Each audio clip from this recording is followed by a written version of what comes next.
क्या आप जानते हैं कि आज ऑनलाइन हिंसा कितनी डरावनी हो चुकी है? यह शॉर्ट फिल्म आपको इसका जवाब देगी। भले ही इसमें कोई संवाद न हो, लेकिन यह ऑनलाइन हिंसा पर एक तीखा प्रहार है। कहानी की शुरुआत में सफेद मास्क पहने कुछ तथाकथित नेक लोग एक धूसर दुनिया में भटकते नजर आते हैं। वे पूरे दिन बस किसी मनोरंजन की तलाश में रहते हैं। अचानक एक चीख सुनाई देती है। ऐसा लगता है जैसे उन्हें लंबे समय से इंतजार किया हुआ शिकार मिल गया हो। वे तुरंत उत्साहित हो जाते हैं। 3 लोग जल्दी जल्दी आगे बढ़ते हैं और चारों ओर देखने लगते हैं, लेकिन वहां सिर्फ एक गिरी हुई आंटी होती है। तस्वीर लेने के बाद उन्हें कोई मजा नहीं मिलता और वे मजबूरी में वहां से चले जाते हैं। इसी दौरान अचानक गाड़ी और मोटरसाइकिल की आवाज आती है। सफेद चेहरा फिर से उत्साह से भर जाता है। जब वे वहां घेरते हैं तो सड़क किनारे एक कार और एक मोटरसाइकिल खड़ी मिलती है। कार वाला मोटरसाइकिल वाले को पकड़े हुए होता है। जल्द ही वे मोटरसाइकिल वाले के हाथ पर चोट देख लेते हैं। यह दृश्य देखकर पास खड़ा एक सफेद चेहरा खाली सा हो जाता है। घटना की सच्चाई सामने आती है। दरअसल कार गलती से मोटरसाइकिल से टकरा गई थी, लेकिन मोटरसाइकिल वाला इस मौके का फायदा उठाकर भारी मुआवजे की मांग करता है। बाकी सफेद, लेकिन ये तथाकथित न्याय के दूत उसे बोलने का मौका ही नहीं देते। वे बेधड़क आरोप लगाते रहते हैं। तभी मोटरसाइकिल वाला बैग उठाकर भागने की कोशिश करता है,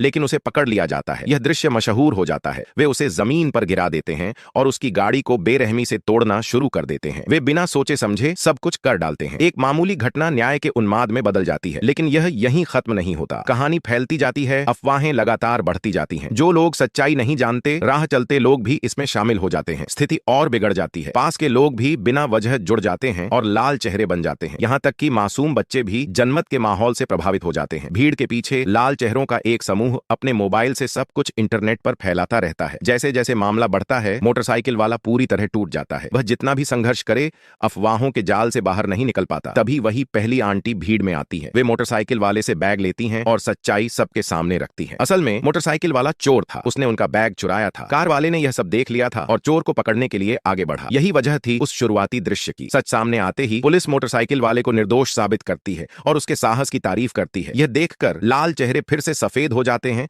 और तालियां बजाने लगते हैं। लेकिन तभी एक डॉक्टर बताता है, लगातार अपमान और गालियों को सह न पाने के कारण मोटरसाइकिल वाले ने आत्महत्या का रास्ता चुन लिया। इस नतीजे के सामने रात के अंत में सफेद चेहरे उदास दिखते हैं, लेकिन कुछ ही पलों में उन्हें फिर से जनमत की गंध मिलती है। वे तुरंत लाल हो जाते हैं। इस बार उनका निशाना कार वाला बनता है। जल्द ही इंटरनेट पर वे बिना रुके उसे गालियां देने और रिपोर्ट करने लगते हैं। इसी दौरान एक कीबोर्ड योद्धा एक चींटी को मार देता है। बस इतना ही काफी था। अब वही अगला शिकार बन जाता है। ये शॉर्ट फिल्म हमें बताती है, जनमत एक दोधारी तलवार है। ये लोगों को सहारा भी दे सकता है और उसी वक्त उन्हें बर्बाद भी कर सकता है।